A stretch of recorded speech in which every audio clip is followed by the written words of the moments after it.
नमस्ते।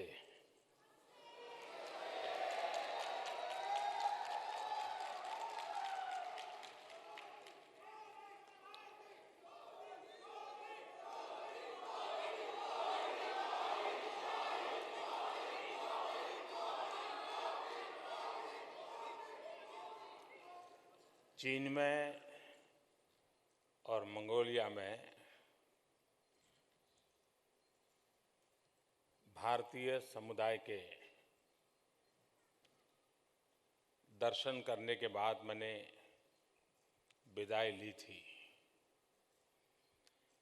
लेकिन कोरिया में मैंने आते ही पहले आपके दर्शन करना तय किया।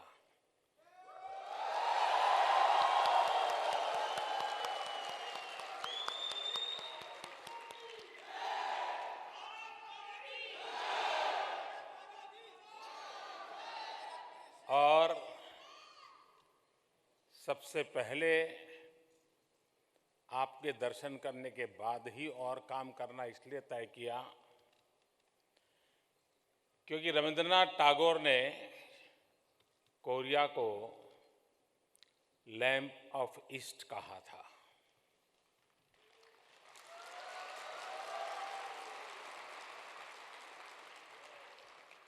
शायद जो दीर्घदृष्टा लोग होते हैं, जो मनीषी होते हैं, उनके मुंह से जो शब्द निकलते हैं, उनकी कलम से जो वाक्य निकलते हैं, उस समय कोई कल्पना नहीं कर सकता है। 1925-30 का कालखंड, और तब कोरिया की प्रगति, कोरिया की स्थिति आज जो है वैसे नहीं थी।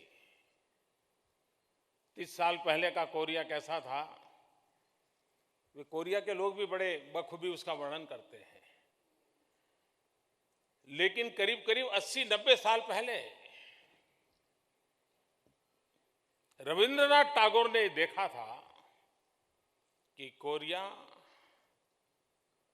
ये लैंप ऑफ ईस्ट है, ये पूरब का प्रकाशमान एक तेजस्वी तारले के रूप में देखा था। और यहां की जनता ने जो रविंद्रनाथ जी टैगोर को दिखाई देता था, इसको पुरुषार्थ करके पूरा करके दिखाया।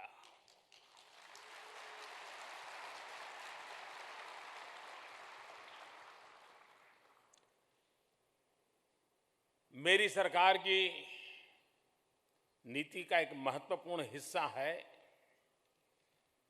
खास करके विदेश नीति का, और वो है एक्ट ईस्ट पॉलिसी। पहले था लुक ईस्ट पॉलिसी, अब बहुत देख लिया।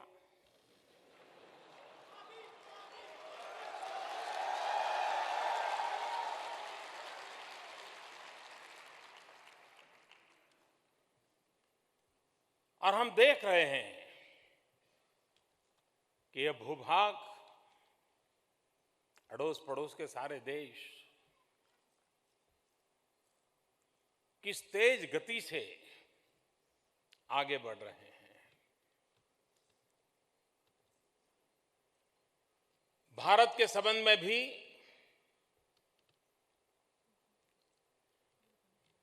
इक्कीसवीं सदी के प्रारंभ में वही बातें कही जाती थी कि अब हिंदुस्तान का सूर्योदय हो चुका है, अब हिंदुस्तान विश्व के अंदर अपनी एक बहुत बड़ी अहम भूमिका निभाएगा। विश्व के अर्थवेत्ताओं ने, इकोनॉमिस्ट ने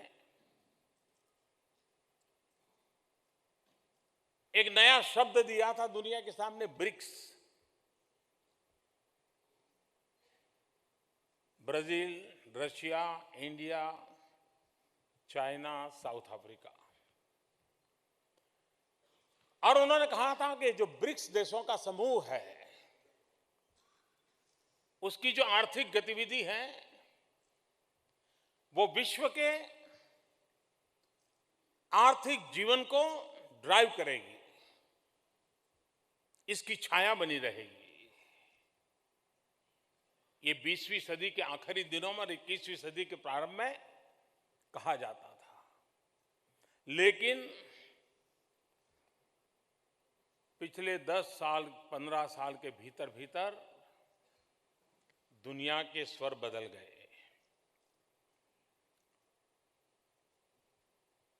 आर्थिक विशेषज्ञों के स्वर बदल गए और वो कहने लगे कि भाई ये ब्रिक्स जो हम कह रहे थे और जो सोच रहे थे, लेकिन लगता है कि BRICS में आई तो लुढ़क रहा है, आई तो नीचे जा रहा है। सब दूर चिंता हो रही थी कि अगर जो सपना ब्रिक्स के रूप में पूरे विश्व की आर्थिक व्यवस्था के लिए देखा था, वो अब लुढ़क रहा है। क्यों? क्योंकि आई लुढ़क गया। लेकिन पिछले 1 वर्ष में दुनिया के स्वर बदले, ऐसा नहीं, दुनिया का नजरिया भी बदल गया। दुनिया को अब लगने लगा है कि ब्रिक्स में आई के बिना ब्रिक्स संभव नहीं होगा।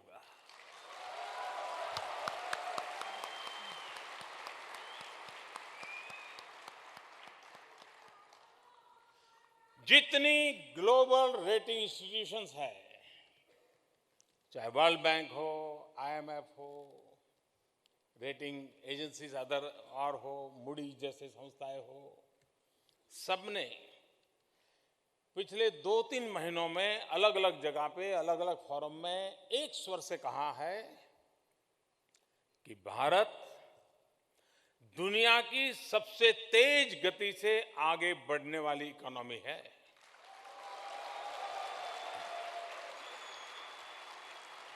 Fastest growing economy of the world.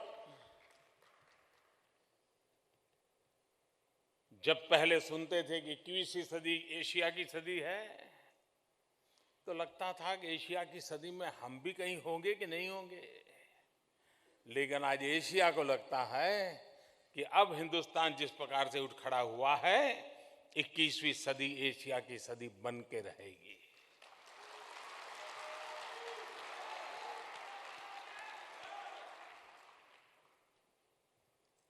एक बात निश्चित है, आप भी हिंदुस्तान से आए हैं, प्रोफेशनल्स के रूप में आए हैं। कोई 5 साल पहले आया होगा, कोई 10 साल पहले आया होगा। कोरिया में कोई भारतीय समुदाय की बहुत ज्यादा संख्या भी नहीं है, बहुत कम संख्या में है। ज्यादातर लोग तो एक दूसरे को नाम से जानते होंगे, गांव से जानते होंगे, इतना निकट का छोटा सा अपना परिवार है। लेकिन ये छोटे से परिवार का जो उमंग मैं देख रहा हूं, जो उत्साह देख रहा हूं आपका, इससे मुझे लगता है कि आपने जो कोरिया में देखा है, आपने जो कोरिया में टेक्नोलॉजी का रिवॉल्यूशन देखा है, आप भी चाहते हैं ना हिंदुस्तान में भी वैसा ही हो। चाहते हैं कि नहीं चाहते? होना चाहिए कि नहीं होना चाहिए? आपके बिना कैसे होगा?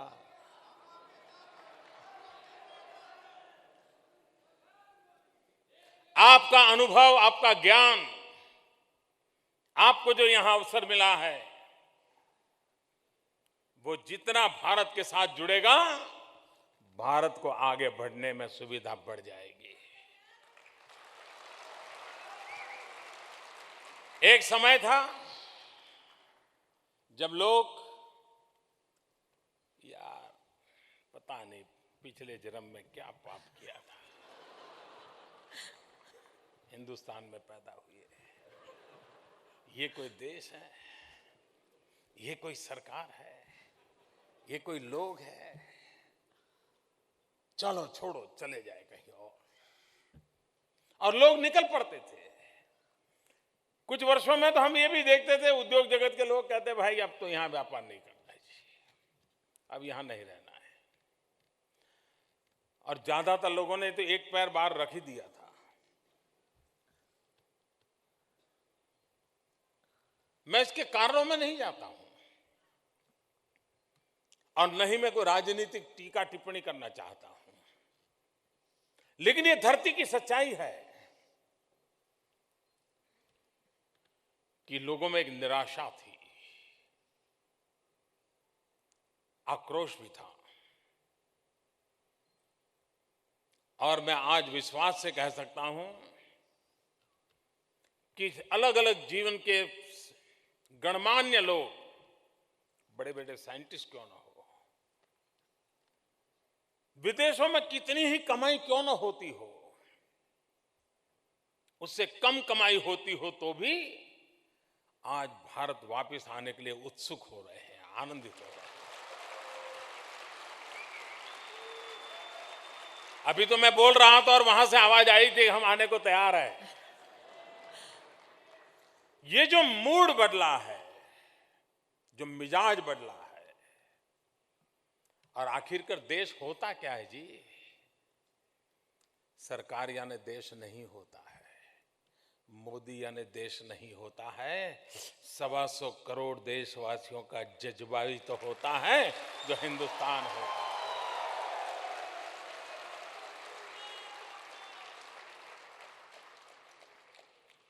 और आप कल्पना करिए, हम तो वो लोग हैं जो इसी पीढ़ी में हिंदुस्तान से यहां आए हैं। अभी भी हमारा परिवार वहां है, वो गांव, वो खेत, वो खलिहान, वो गलियां, वो फ्लैट, वो यूनिवर्सिटी, वो यार दोस्त, सब कुछ सामने है। आज भी ट्विटर फेसबुक पर दोस्ती चलती रहती होगी, लेकिन नाता कैसा होता है आप कल्पना कीजिए। सदियों पहले कोई कन्या अयोध्या से शादी करके कोरिया आई, सदियों बीत गई, सूर्य रत्ना की शादी यहां पर किम सुरो के साथ हुई, अयोध्या के राजघराने की बेटी ब्याह करके आई, सदियों पहले आई। और आज भी कोरिया में बहुत से परिवार हैं जो अपने नाम के साथ किम लिखवाते हैं, और वे सारे के सारे, जिनकी तादाद भी लाखों में है, वो सारे के सारे अपने आप को भारत के साथ नाता होने का गर्व करके जीते हैं। अगर सदियों पहले एक कन्या यहां आई, राजकुमारी आई, शादी हुई, और वो सदियों में जो परिवार बढ़ता गया, बढ़ता गया, आज सदियों के बाद किम सरनेम से जुड़े हुए सारे लोग भारत के साथ अपनापन महसूस करते हैं। हम तो अभी अभी आए हैं।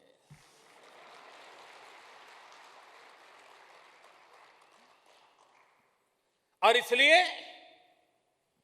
हमारा भारत भक्ति का भाव, भारत के विकास की चिंता, भारत में कुछ भी बुरा हो तो आप भी उतने ही चिंतित होते होंगे जितना कि वहां प्रत्यक्ष घटना को देखने वाला होता होगा। यही तो है जो ताकत होती है। कभी कभार बहुत सी चीजें ऐसी होती हैं जो हम वहां रहते हमें नहीं दिखाई देती है, लेकिन आपको यहां से बराबर दिखाई देती है। हम क्रिकेट के स्टेडियम में बैठ करके अगर मैच देखते हैं तो बहुत ध्यान नहीं रहता है कि बॉल किस तरफ गया, खिलाड़ी किस तरफ खड़ा है, लेकिन जो घर में बैठ करके टीवी पे देखता है उसको सब पता चलता है कि कौन कहाँ खड़ा है, बॉल कहाँ गया, कैसे गया।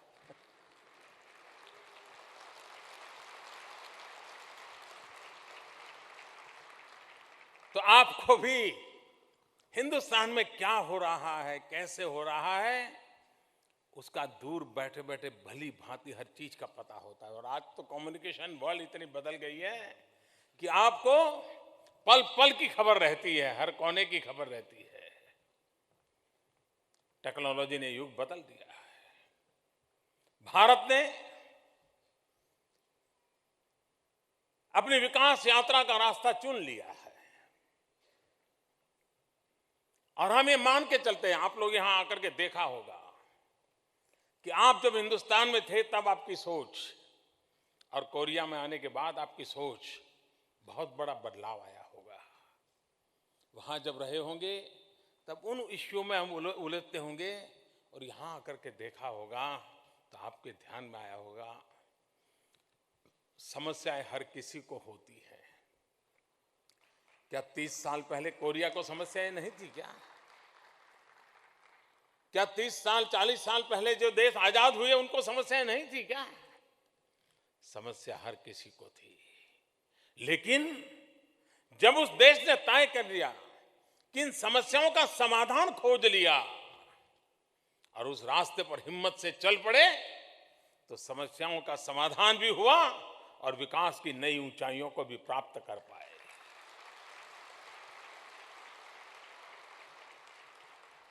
आज चीन इतनी तेज गति से आगे बढ़ा, कारण क्या? 30 साल तक लगातार उसका ग्रोथ करीब करीब 10% रहा, 9%, 10%, और उसने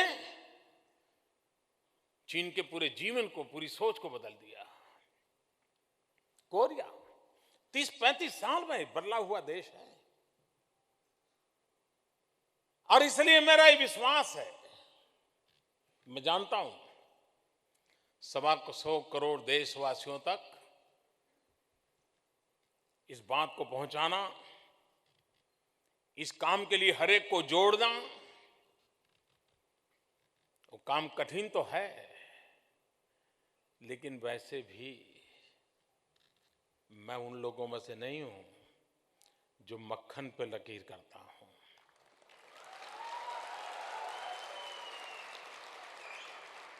मैं पत्थर पे लकीर करना जानता हूं। एक ही जड़ी बूटी मुझे नजर आ रही है और जो जड़ी बूटी को लेकर के मैं चल पड़ा हूं, उस जड़ी बूटी का नाम है विकास। हमारी सारी समस्याओं का समाधान विकास है। गरीब से गरीब परिवार में शिक्षा पहुंचानी है, गरीब से गरीब परिवार में आरोग्य की सुविधाएं पहुंचानी है, गरीब से गरीब को रहने के लिए पक्का घर देना है, तो ये विकास के बिना संभव नहीं होगा। और इसलिए विकास को ही हमने सर्वाधिक केंद्र में रखा है और उसी का नतीजा है कि 1 साल के भीतर भीतर आज हम दुनिया की सबसे तेज गति से विकास करने वाले देश के रूप में उभर करके खड़े हो गए।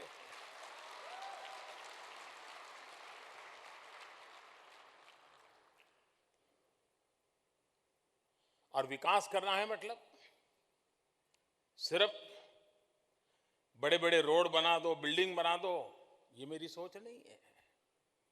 मुझे सामान्य मानवीय की जिंदगी बदलनी है, क्वालिटी ऑफ लाइफ।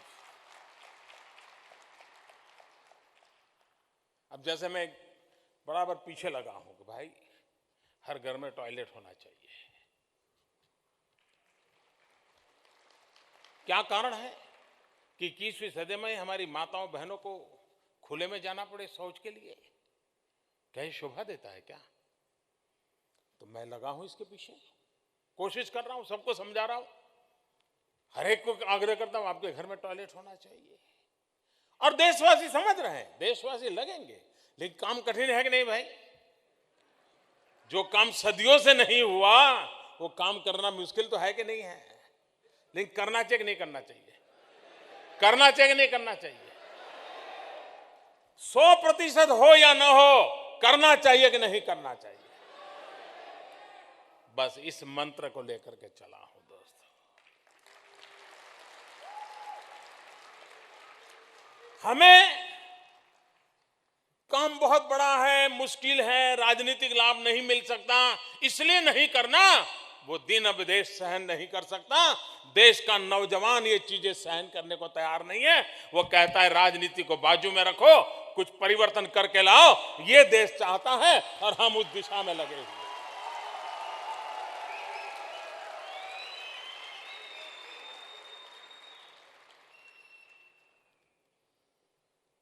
हर क्षेत्र में हमने विकास की नई, ये तो इंडियन ट्रेंड है क्या भाई, अपने देश के लिए ऐसे बोलते हैं क्या? ये हमें पता भी नहीं, आदत हो गई है, आदत हो गई है। सरकारी दफ्तर में लेट आना, नहीं इसमें क्या लेट आना। मैं हैरान था जब मैं प्रधानमंत्री बना तो खबरें ये नहीं आती थी कि मोदी क्या कर रहा है, खबरें ये आ रही थी कि यार सब लोग दफ्तर में समय पे जाने लगे हैं, ऑफिस इस समय पे खुल रही है, अफसर दफ्तर में समय पे जा रहे हैं। ये खबरें पढ़ करके पल भर के लिए तो लगता है चलो यार सरकार बदली तो नजरिया भी बदला, माहौल भी बदला, लेकिन मुझे ये खबर पढ़ के पीड़ा होती थी। क्या सरकारी मुलाजिम को समय पर अफसर ऑफिस जाना चाहिए कि नहीं जाना चाहिए? अब ये कोई खबर की है कि बात है? आज दोपहर को घर जाएं, माँ समय पे खाना खिलाएं, बढ़िया खाना खिलाएं, तो न्यूज ट्वीट करते हैं क्या, आज माँ ने बढ़िया खाना खिलाया, ट्वीट करते हैं क्या? सहज है, सहज है। ये हम सहजता खो चुके हैं। हमने कोशिश की है हमारे हर कदम से देश हित है कि नहीं है, मैं देश के काम आ रहा हूं कि नहीं आ रहा हूं, मैं एक कूड़ा कचरा भी कहीं फेंक देता हूं मतलब मैं देश की इच्छा के विरुद्ध काम करता हूं। यहां तक मेरी भक्ति जगती है कि नहीं जगती है? 125 करोड़ देशवासियों में ये भक्ति जगाने की मेरी कोशिश है।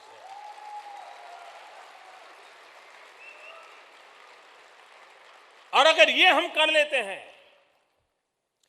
फिर सरकार कोई भी हो, कैसी भी हो, हिंदुस्तान को आगे जाने से कोई रोक नहीं सकता, कोई नहीं रोक सकता। भारत का अपना एक वैश्विक दायित्व है। मानव जात आज जो विश्व के संकटों से घिरी हुई है, उसको रास्ता दिखाने का सामर्थ्य भारत के चिंतन में है, भारत की सोच में है, भारत के संस्कार में है, भारत की संस्कृति में है। आवश्यकता है भारतीयों का उसके प्रति भरोसा हो।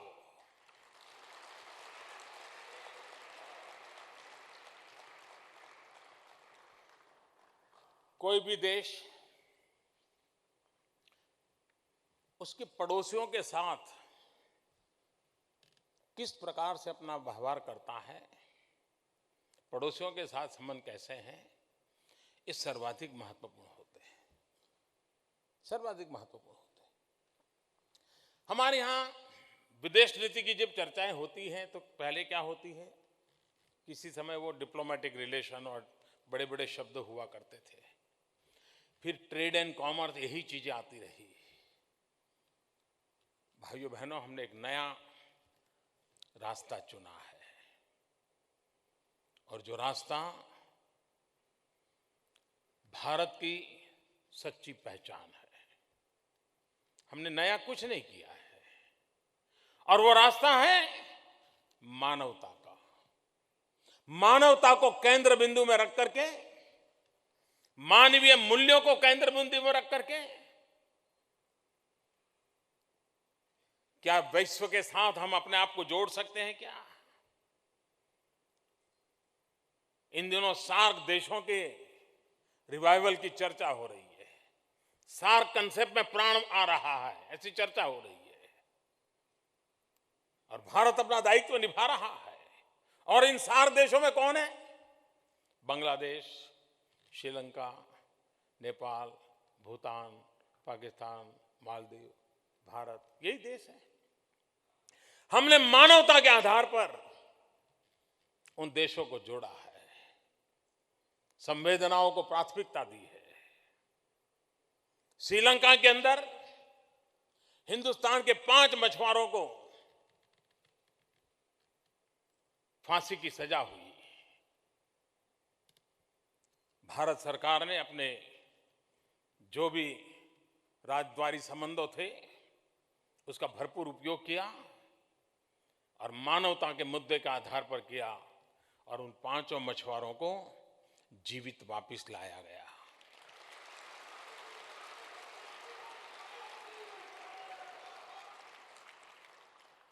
श्रीलंका एक स्वतंत्र देश है, वो फांसी पर लटका सकते थे, उनके कानून ने निर्णय किया था, लेकिन कभी कभार मानवता की भी एक ताकत होती है। मालदीव सार्क में हमारा पड़ोसी देश है। वहां पर पीने के पानी का संकट रहता है तो टेक्नोलॉजी से वाटर प्यूरिफिकेशन करके पानी पिया जाता है। पूरे देश में एक दिन पूरा सारे उनके पीने के पानी के प्लांट ही खत्म, बहुत बड़ा नुकसान हो गया। एक देश के नागरिकों के पास पीने का पानी नहीं था।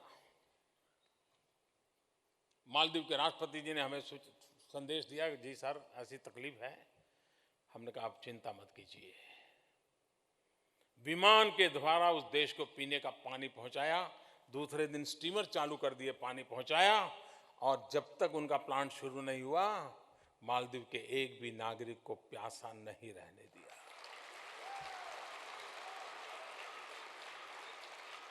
हमारी प्रेरणा राजनैतिक संबंधों के केंद्र में मानवता थी और मानवता को केंद्र में रख करके चले।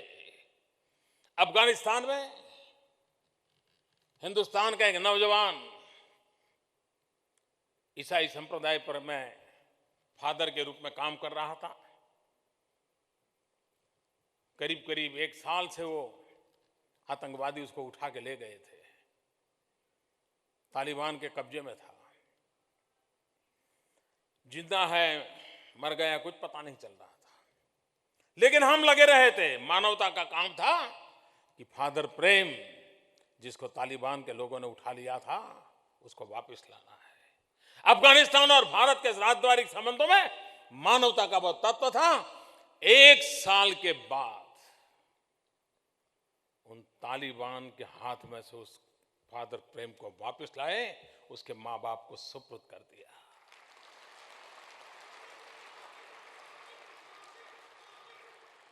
बांग्लादेश,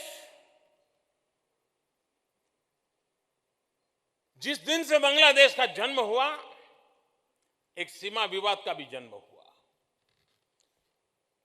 41 ईयर से 41 साल से उस समस्या का समाधान नहीं हो रहा था। आशंकाओं के बीज बोए जाते थे, सरकारें बदलती रहती थी, समस्या खड़ी रहती थी। हमने 1 साल के भीतर भीतर बांग्लादेश और भारत की सीमा विवाद को समाप्त कर दिया और मैं देश के सभी राजनीतिक दलों का अभिनंदन करता हूं। सभी राजनीतिक दलों का। पहली बार हिंदुस्तान की लोअर हाउस अपर हाउस दोनों ने अगले कार्यक्रम के लिए सूचना आ गई। लोअर हाउस अपर हाउस दोनों ने संपूर्ण सहमति से, एक भी वोट अगेंस्ट में नहीं गया, पूर्ण बहुमत से निर्णय किया। संपूर्ण सर्वसम्मति से। केंद्र बिंदु मानवता। अभी नेपाल में भूकंप आया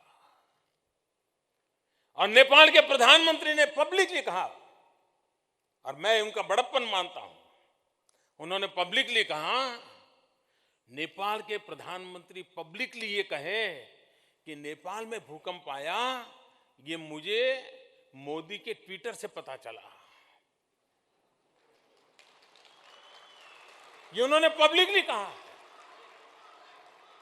और जिस तेज गति से भारत नेपाल के आंसू पहुंचने के लिए दौड़ पड़ा और नेपाल पे संकट बड़ा भयंकर आया है। मैं गुजरात में जन्मा हूं, मैंने गुजरात के भूकंप को देखा है, मुझे मालूम है भूकंप की त्रासदी कितनी भयंकर होती है।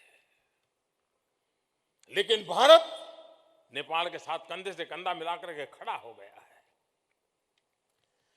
हमारे राजद्वारी संबंधों के केंद्र बिंदु में है मानवता। यमन में हमारे 4000 भारतीय फंसे हुए थे, बमबारी हो रही थी, चारों तरफ मौत का साया था। हिंदुस्तान के नागरिक बच पाएंगे कि नहीं बच पाएंगे शंका थी। हमने साहस किया, राजद्वारी संबंधों का उपयोग किया। बमबारी के बीच में 2 घंटे बमबारी रोकने के लिए हम समझा पाए और इतने में हम विमान ले लेकर के हमारे 4000 लोगों को बाहर ले आए। और 4000 लोगों को लाए, उसमें 48 देशों के लोगों को लाए थे। अमेरिका ने अपने नागरिकों को सूचना की थी कि आप फंस गए हो, आप भारत सरकार का संपर्क करो, वो बचा पाएगी आपको। नेपाल में 50 से अधिक देश के लोग फंसे हुए थे।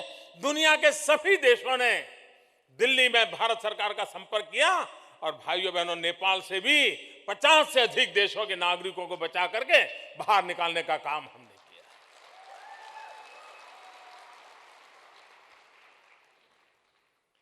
हमने यमन में से पाकिस्तान के नागरिकों को भी बचाया और पाकिस्तान ने भी 12 भारतीय नागरिकों को बचाया। इतना ही नहीं, स्पेशल प्लेन करके पाकिस्तान ने उन नागरिकों को हिंदुस्तान छोड़ने की व्यवस्था भी की। इन सब के केंद्र में हमारे पड़ोसी देशों के साथ मानवता के अधिष्ठान पर हम दुनिया को अपने आप जोड़ने की कोशिश कर रहे हैं।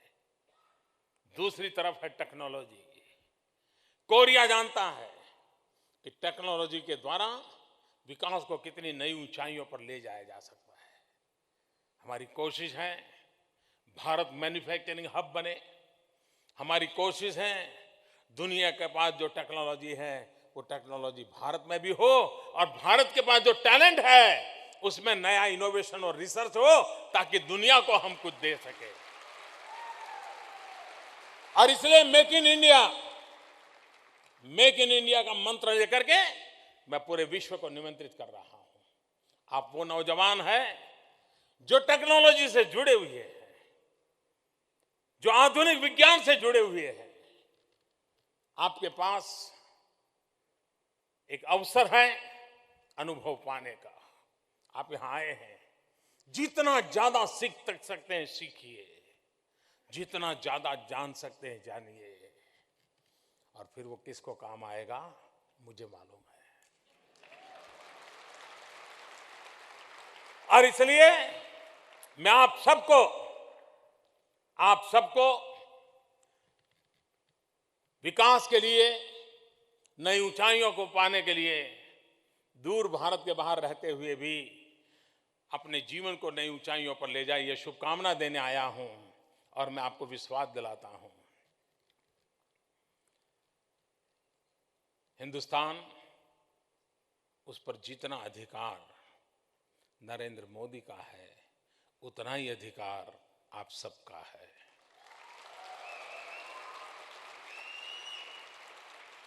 संकट की घड़ी में हिंदुस्तान पासपोर्ट के कलर नहीं देखता है।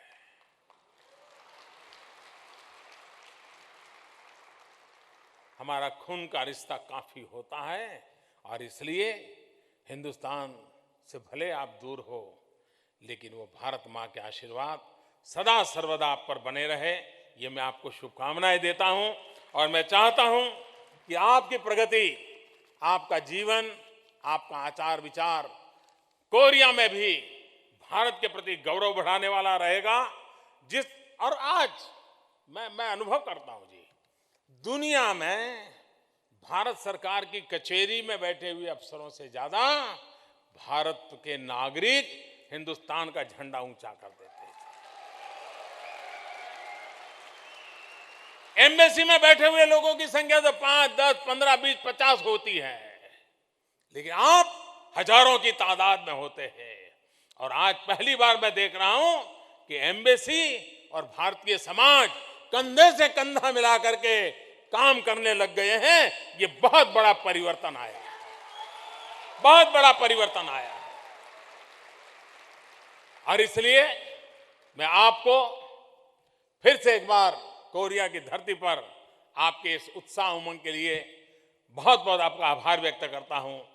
आपने मेरा जो सम्मान किया, स्वागत किया, ये सम्मान स्वागत मोदी नाम के किसी व्यक्ति का नहीं है, 125 करोड़ देशवासियों का सम्मान है। मैं फिर एक बार आप सबको बहुत बहुत धन्यवाद देता हूं। भारत माता की जय। भारत माता की। दोनों मुट्ठी बंद करके पूरी ताकत से बोलिए, भारत माता की जय। भारत माता की जय। भारत माता की।